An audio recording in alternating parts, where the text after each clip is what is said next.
So next topic is glycosides. तो glycoside में जो हम चीज़ देखेंगे, ग्लाइकोसाइड्स क्या होते हैं। सबसे पहले वी नो कि मोनोसेक्राइड्स में अगर हम क्लासिफाई करें तो ग्लूकोज क्या है, it is a cyclic hemiacetal, क्योंकि इसमें एल्डिहाइड ग्रुप होता है, फ्रक्टोज में कीटोनिक ग्रुप होता है, तो हम उसको हेमीकीटल बोलेंगे। सो जब हम ग्लूकोज को ट्रीट करते हैं with an alcohol in the presence of dry HCl, तो हमारे पास क्या बनते हैं, वी नो हमारे पास दो कंपाउंड बनते हैं, दो स्टीरियो आइसोमर बनते हैं। One is alpha D and other one is beta D methyl glucoside, right. ये है, दिस इज अल्फा फॉर्म जिसमें OCH3 group it is below the plane of the paper, and second one is beta जिसमें it is above the plane of the paper. अब इन दोनों को ही हम combinedly कह सकते हैं that they are glycoside. Now ये जो लिंकेज है between you can see, yes, ये जो कार्बन 1 है जिसके अराउंड जो OH ग्रुप है on treatment with methanol, it is being converted into OCH3, यानी कि जो OH था वो OR में कन्वर्ट हो गया। उस C1, उस एनोमरिक कार्बन को हम बोलेंगे that is known as glycosidic carbon. तो जैसे ये मैंने बीटा ग्लाइकोसाइड की स्ट्रक्चर बनाई हुई है, यू कैन सी कि ये कार्बन एटम, फर्स्ट कार्बन जो है जिसके around OH is being converted into OR, इसको हम बोलेंगे ग्लाइकोसिडिक कार्बन। सेकेंड इज ये जो बॉन्ड है बिटवीन कार्बन एंड OR, इसको हम बोलेंगे ग्लाइकोसिडिक लिंकेज। और अगर यहाँ पे कोई हाइड्रोक्सिल ग्रुप अटैच होता है that is known as glycosidic hydroxyl group. तो ये था ग्लाइकोसाइड के बारे में। अब ये जो लिंकेजेस होती हैं दे आर वेरी स्पेसिफिक। जैसे ये जो बॉन्ड है, ये मैंने बीटा का बॉन्ड बनाया, तो अगर आप इसको हाइड्रोलाइज करना चाहते हो तो यू नीड एंजाइम इमल्सिन। लेकिन इससे उल्टा हो, अगर OCH3 ग्रुप नीचे हाइड्रोजन ऊपर हो, जिसको हम बोलेंगे कि अल्फा ग्लाइकोसिडिक लिंकेज है, तो उसकी हाइड्रोलाइसिस के लिए you need maltase enzyme. Next is it's nomenclature. तो नॉमेनक्लेचर बहुत ईजी है, ये जेनरिक, यानी कि ये डिपेंड करता है कि कौन से कंपाउंड का आप बना रहे हो। अगर आपने ग्लूकोज यूज किया है तो उसके ग्लाइकोसाइड को क्या बोलेंगे, ग्लूकोसाइड। फ्रक्टोज को क्या बोलेंगे, फ्रक्टोसाइड। और मैनोज को क्या बोलेंगे, mannose. Next is what are the properties of glycoside. तो इनकी प्रॉपर्टीज क्या है, नंबर 1, एक्वस सोल्यूशन में they do not show mutarotation. Number 2, they do not react with Tollens reagent और फैलिंग सोल्यूशन।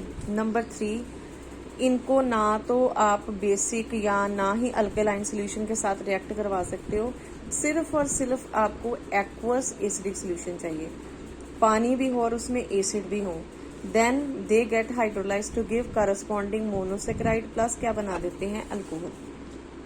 उसके बाद हम करने लगे हैं स्पेशल कैटेगरी ऑफ हाइड्रोलाइसिस।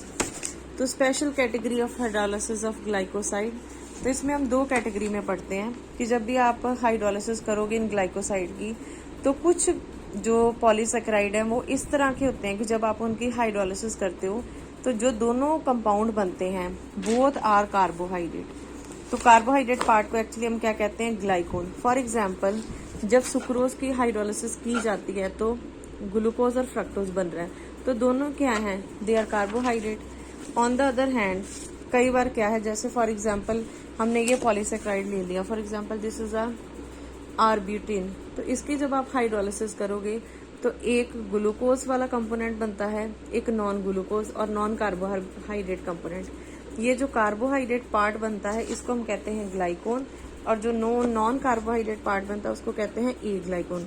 जैसे इस केस में एक फिनोल है, तो basically it can be phenol, it can be an alcohol और any other some nitrogen containing base जैसे प्यूरिन और pyridine. So next is confirmation of glycoside. तो कन्फर्मेशन में हमें पता है कि अगर ग्लूकोज का ग्लाइकोसाइड है तो अल्फा बीटा होते हैं, फ्रक्टोज का है तो अल्फा बीटा है। तो ये दो इनके फॉर्म्स होती हैं, ये दो इनकी कन्फर्मेशन होती है। Next is formation of ethers, और ये इसकी स्ट्रक्चर बनी हुई है क्योंकि ये भी 6 मेंबर्ड रिंग स्ट्रक्चर है, 6 मेंबर्ड है और ये चेयर फॉर्म है। चेयर फॉर्म में भी अगर हम अल्फा की बात कर रहे हैं तो OCH3 एक्सियल पोजीशन पे आएगा, अगर हम बीटा की बात करेंगे तो वो इक्वेटोरियल पोजीशन पे आएगा। हाँ, इन दोनों में से ज्यादा स्टेबल कौन सी कन्फर्मेशन है, ऑब्वियसली वो बीटा कन्फर्मेशन है क्योंकि इसमें बल्कि group is present at equatorial position.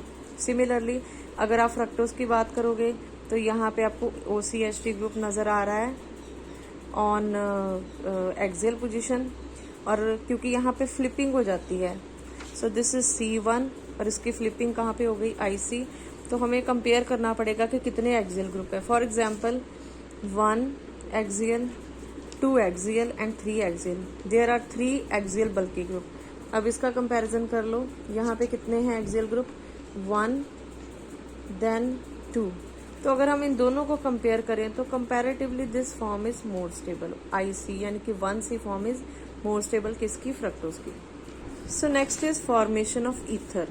तो अगर आपको ग्लूकोज को ईथर में कन्वर्ट करना है तो जो एक नॉर्मल मेथड होता है कि अल्काइल हैलाइड के साथ अल्कली, अल्कली का मतलब सोडियम हाइड्रोक्साइड यूज कर दो, तो वो आप नहीं कर सकते हो, बिकॉज जब भी आप अल्कली यूज करोगे तो इसमें एक रीअरेंजमेंट हो जाती है जिसको हम क्या कहते हैं, Lobry de Bruyn van Ekenstein rearrangement. जो रीअरेंजमेंट हमने डेक्सट्रोज में बड़ी डिटेल में पढ़ी थी, and I am trying to locate that rearrangement, जिसमें कि ग्लूकोज पहले एक इंटरमीडिएट में कन्वर्ट हो जाता है। ये रही वो रीअरेंजमेंट। सो सी, जब आप ग्लूकोज में अल्कली डालोगे तो ये लॉबरी de Bruyn van Ekenstein rearrangement हो जाती है। सो ये जिसमें हमने पढ़ा था कि ये बन गया इंटरमीडिएट, फ्रक्टोज, मैनोज और ग्लूकोज, ये क्या आ जाते हैं, इन इक्विलिब्रियम। तो क्या है, हम ये मेथड अडॉप्ट नहीं कर सकते हैं। We can not adopt this method, rather we have to find some other way out। तो उसके लिए हम क्या कर रहे हैं, हम we will use protective groups। protective group क्या है कि जो C1 पे OH ग्रुप है उसको OR ग्रुप में कन्वर्ट कर दो, यानी कि using methanol in dry HCl, यानी कि ग्लूकोज का ग्लाइकोसाइड बना दो।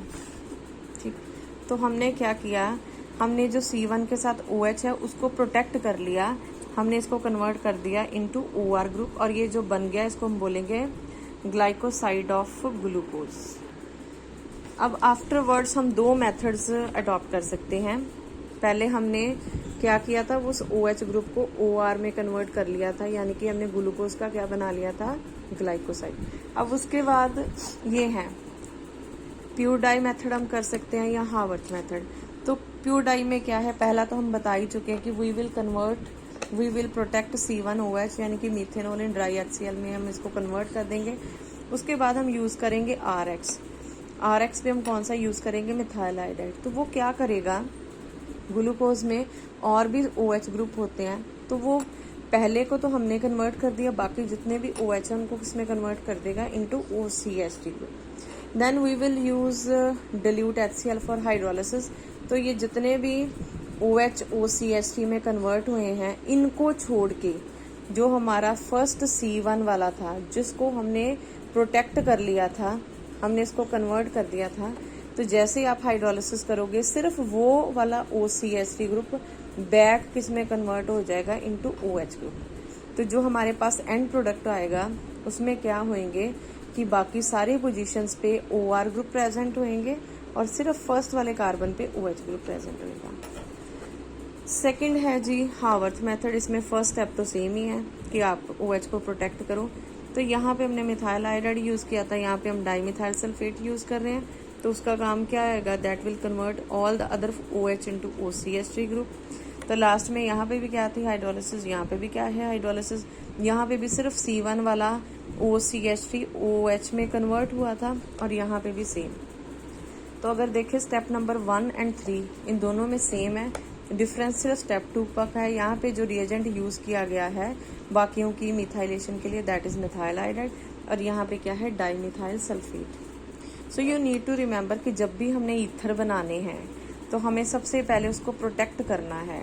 हमें जो C1 का OH ग्रुप है उसको कन्वर्ट करना है इनटू इट्स ग्लूकोसाइड। दूसरी चीज, अगर हम इस मेथड की बात करें जिसमें हम मिथाइल आयोडाइड इन सिल्वर ऑक्साइड यूज करते हैं, तो why this protection is necessary, because अगर आप इस स्टेप को छोड़ के सीधा ही सिल्वर ऑक्साइड डालोगे तो वो क्या करेगा, वो ग्लूकोज के CHO ग्रुप की ऑक्सीडेशन कर देगा into COH group. So this was regarding formation of ether. Next is formation of ester.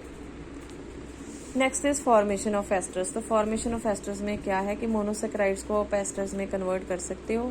दो तरह के रिएजेंट हम यूज कर सकते हैं, या तो एसिड क्लोराइड यूज कर लो या एसिड एनहाइड्राइड, जो कि पिरिडीन बेस में यूज कर सकते हैं। इस प्रोसेस को हम कहते हैं एसिटाइलेशन, और जो टेम्परेचर हम यूज करते हैं that is quite low, 273 kelvin. तो जैसे ही आप एसिटाइलेशन परफॉर्म करते हो, इन दोनों में से किसी भी एक रिएजेंट को यूज करके, तो आपके पास दो आइसोमर बनते हैं। One is alpha anomer, second is beta anomer. तो ये जो अल्फा एंड बीटा एनोमर हैं, ये क्रिस्टलाइन सॉलिड्स होते हैं और इनको हम बड़े आराम से सेपरेट आउट कर सकते हैं। सो ये है जी फॉर्मेशन ऑफ एस्टर का, जैसे इसने एसिटिक एनहाइड्राइड को यूज किया हुआ है इन पिरिडिन दिस टेम्परेचर। तो अल्फा फॉर्म ने क्या बना दिया आपके पास, ester of this alpha D isomer. So that's all about monosaccharides.